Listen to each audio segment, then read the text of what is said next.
आज most important video देखूँ +3 fast year पिला कोर पेपर 2 रे आपन रोचे मोस्ट इंपोर्टेंट रम्य रचना संज्ञा स्वरूप ये क्वेश्चन टी आपन आसे तार संज्ञा कौन तार स्वरूप कौन आम आज डिस्कसन करवा। तो तेणुक वीडियो को लास्ट तक देखो तो चैनल को जब नुआ आसते चैनल को एवं सब्सक्राइब करेंगे और जहाँफल कि प्रत्येक दिन आम ये क्लास टी नहीं आसवा।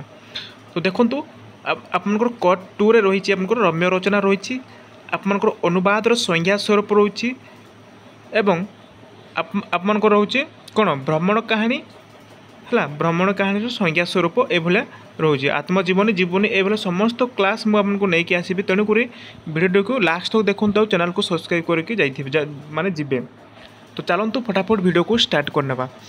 तो देखो रम्य रचना हूँ एक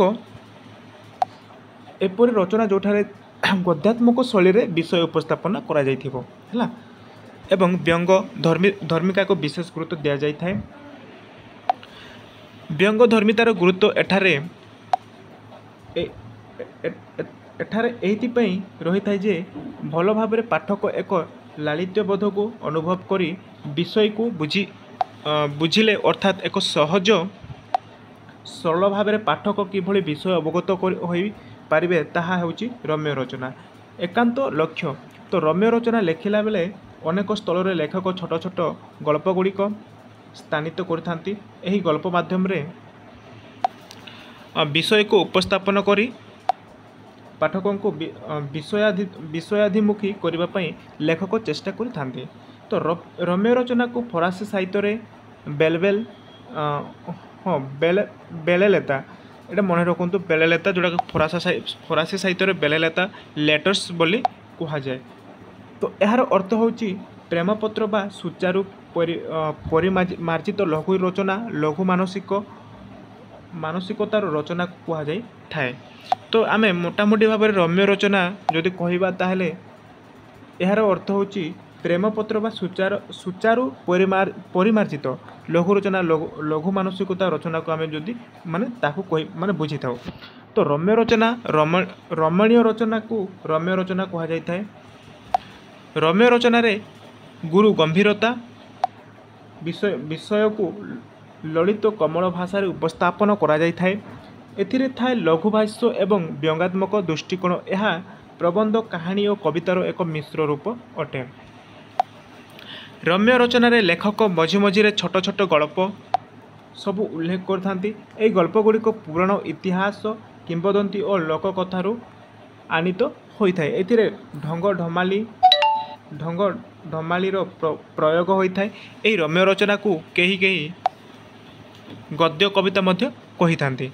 तो देखंतु वर्तमान एबे आपनकर माने जो कॉलेज रे मध्य आपनकर इंटरनल एग्जाम माने समाप्त हो जाइए शेष हो जाइए। तो अब बर्तमान मैंने कि सेमिस्टर एग्जाम पे क्वेश्चन आंसर माने तैयारी कर रखु जोटा लंग क्वेश्चन आंसर। तो जो कॉलेज रे माने इंटरनल एग्जाम एपर्यंत सरीनी ताहले मु आपन प्रत्येकटी वीडियो देखि पारिबे। कोर पेपर 1 रो सिलेक्शन क्वेश्चन मु आपन प्रोवाइड करूची जाइए देखिदेवे। आ जो मन बर्तमान जो मन को माने जो कॉलेज रे बर्तमान इंटरनल एग्जाम सरीची एबे तांको पई ए लंग क्वेश्चन टी प्रिपरेशन करंती प्रत्येकटी आपन एग्जाम रे आसे बुझी पारले। तो चलतु नेक्स्ट परवर्ती पॉइंट कौन अच्छे देखा। तो साधारण भाव में रम्य रचना प्रथम पुरुष शैली रे रचित होता है। अनेक क्षेत्र में तृतीय पुरुष व्यवहार होता बेले होता लक्ष्य करा जाय थाए। रम्य रचना गुरु गंभीर बा जटिल नुहे या आडंबरपूर्ण। रम्य रचना रे जीवन और समाजर चित्र को चित्रायित करा जाय थाए। प्राचीन काल रे व्याकरण शास्त्र वाग्मिता और काव्यकला को रम्य रचना श्रेणीभुक्त करा जायथिला। मात्र परवर्ती समय रे गद्य रे रचित कल्पनाकांत और शिल्प गठन रचना को रम्य रचना कहगला है। तो कौन कह जाइछि देखो प्राचीन काल रे व्याकरण शास्त्र वाग्मिता और काव्यकाल को रम्य रचना श्रेणीभुक्त करा जायथिला। किंतु मात्र परवर्ती समय रे गद्य रे रचित कल्पना बा कांत शिल्प को कौन संगठित रचना को आम एवं कहुँ कौन रम्य रचना बोली कहुँ। तो देखो ये कहुँ महापात्र नीलमणि साहू कहते रम्य रचना को कौन कहते रम्य रचना रे गीति कविता रे स्वानुभूत आवेग धर्मी भाव विलास और क्षुद्र गल्पर ପ୍ରଥମ ଭଙ୍ଗୀ ସହିତ ନାନା ଜଟିଳ ତତ୍ତ୍ୱ ଏବଂ କଥା ରାଶିର ନାନ୍ଦନିକ ବିଶ୍ଳେଷଣ ଓ ଉପସ୍ଥାପନ ଥାଏ। ଗୋପୀନାଥ ମହାନ୍ତି କ'ଣ କହିଛନ୍ତି? ଗୋପୀନାଥ ମହାନ୍ତି କହିଛନ୍ତି ରମ୍ୟ ରଚନାରେ ଗୁରୁ ଗମ୍ଭୀର ଠାଣି ନଥାଏ, ଦାନ୍ତ ଚିପା ନଥାଏ। ହେଲା, ନେକ୍ସଟ ଅଛି ଡଣା ଚାଷା ନଥାଏ, ଭ୍ରୁଲତା ଟେକା ନଥାଏ। ସେ ପୁଣି କହିଛନ୍ତି ଅନ୍ତରଙ୍ଗ ବନ୍ଧୁଟିଏ ବାଜେ କଥା। ଗପିଲା ପରି ରମ୍ୟ ରଚନା ସେହିପରି କଥା ଗପି ଚାଲେ। ନେକ୍ସଟ ଦେଖନ୍ତୁ ଚନ୍ଦ୍ରଶେଖର ସିଏ କହିଛନ୍ତି ମନୋରଞ୍ଜେଇବା ଏହାର ଉଦ୍ଦେଶ୍ୟ ନୁହେଁ, ଆଉ ମଧ୍ୟ ଉଦ୍ଦେଶ୍ୟ ନୁହଁ। ଭାରି ଗମ୍ଭୀର ମୁଦ୍ରାରେ ନାକ ଆଖି ଚିପି କେବଳ ପ୍ରଲୋଭୀ ମାଧ୍ୟମରେ ପାଠକକୁ ନିଚ୍ଛକ ଜ୍ଞାନ ପିଆଇବା ରମ୍ୟ ରଚନାର କବିତାର ପ୍ରାଣ। ତାର ଆଙ୍ଗିକ ଭାଷା ଓ ଭଙ୍ଗୀଗଳ୍ପର ରଞ୍ଜକତା ଓ ଚାତୁରୀ ପ୍ରବନ୍ଧର ବୌଦ୍ଧକଥା, ଶାଳୀକ ଚିନ୍ତାର ଦୀପ୍ତି ସମୟ ସମୟରେ ନିକଟରେ ଛଟି ଏବଂ ସଫଳତାର ଥିଲେ ମଧ୍ୟ ଏହା ସମସ୍ତଠାରୁ ଭିନ୍ନ। ନିଜର ଗୋଡ଼ରେ ନିଜେ ଠିଆ ହେଲା ଭଳି ଏକ ସ୍ୱତନ୍ତ୍ର ସାହିତ୍ୟିକ ବିଭାଗ। ଅତଏବ ରମ୍ୟ ରଚନା ଏକ ସ୍ୱତନ୍ତ୍ର ପ୍ରବନ୍ଧ ଶୈଳୀର ରମଣୀୟ ଗଦ୍ୟ ରଚନା, ନାଟକ, କାହାଣୀ, କବିତା ଓ ପ୍ରବନ୍ଧର ଏହା ଏକ ମିଶ୍ରିତ ରୂପ। ଦେଖନ୍ତୁ ନେକ୍ସଟ ପରବର୍ତ୍ତୀ ପଏଣ୍ଟ ହେଉଛି ରମ୍ୟ ରଚନା ପ୍ରବନ୍ଧର କ୍ରମ ବିକାଶରେ ଏକ ନୂତନ ଦିଗ୍ବଳୟ। ବର୍ତ୍ତମାନ ଏହା ଏକ ଅତ୍ୟାଦୃତ ବିଭାଗ। ଇଂରାଜୀ ସାହିତ୍ୟରେ ଅଷ୍ଟାଦଶ ଶତାବ୍ଦୀର ପ୍ରଥମ ଦଶକ 1710ରେ ଏହାର ଆରମ୍ଭ ହୋଇଥିଲା ବୋଲି ଜଣାପଡ଼େ। ହେଲା, ତ ଫରାସୀ ଭାଷାରେ ଏହା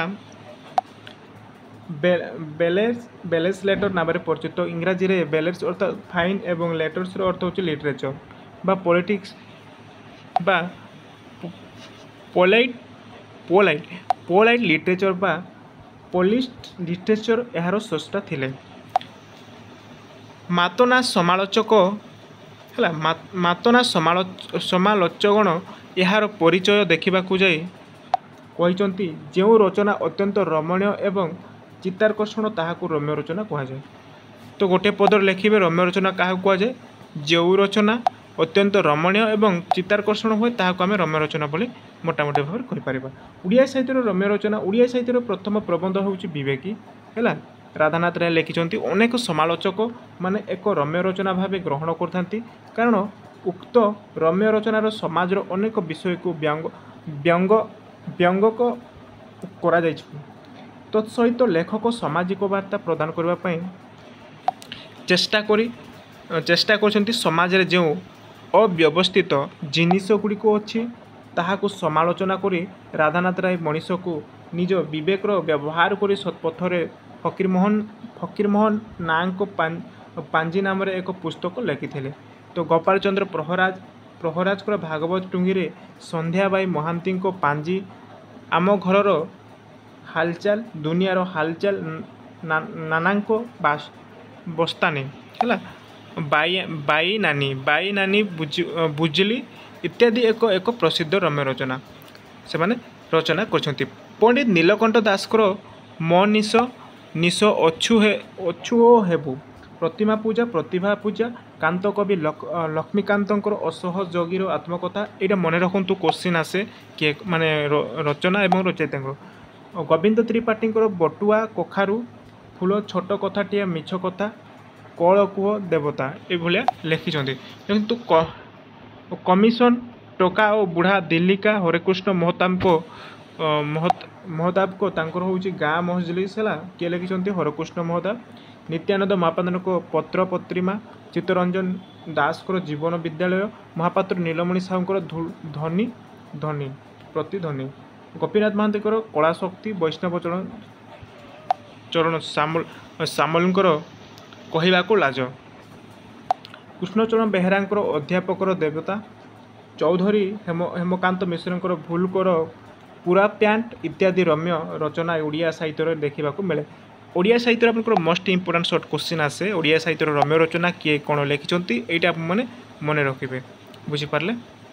ତ ଦେଖନ୍ତୁ ଭିଡ଼ିଓଟି ଏତିକି ଥିଲା ଆପଣଙ୍କର ରମ୍ୟ ରଚନା ସଂଜ୍ଞା ବା କିଏ କ'ଣ କହିଛନ୍ତି।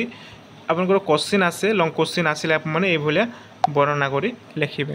बुझीपारे ये आपको कोर पेपर 2 रे रही कमेंट करी कहे मुझे नेक्स्ट क्लास रे कौ माने टॉपिक टे आपको नहीं आसबि आपंकर अच्छी कौन आपंकर रोचे अनुवादर संज्ञा स्वरूप रोचे आपंकर भ्रमण कहानी रोचे है नाटक मुझे कम्प्लीट कर सारी नाटक गल्प संज्ञा माने तार उपन्यास एवं आउ गोटे रहा आपंकर कौन आउ कौन अच्छी तो ये देखो हाँ आपंकर काव्य कविता आपंकर मुझे शेष कर सारी बुझीपारे तो आप से भिडियो देखी ना जाकि देखीदे तो आज भिडियो माने ये आशा करमको भिडियो भल लगी जब भिडियो भल लगे तो भिडियो को लाइक करेंगे चैनल को न आसते चैनल को सब्सक्राइब करके जी तो ये रखुच्छे धन्यवाद।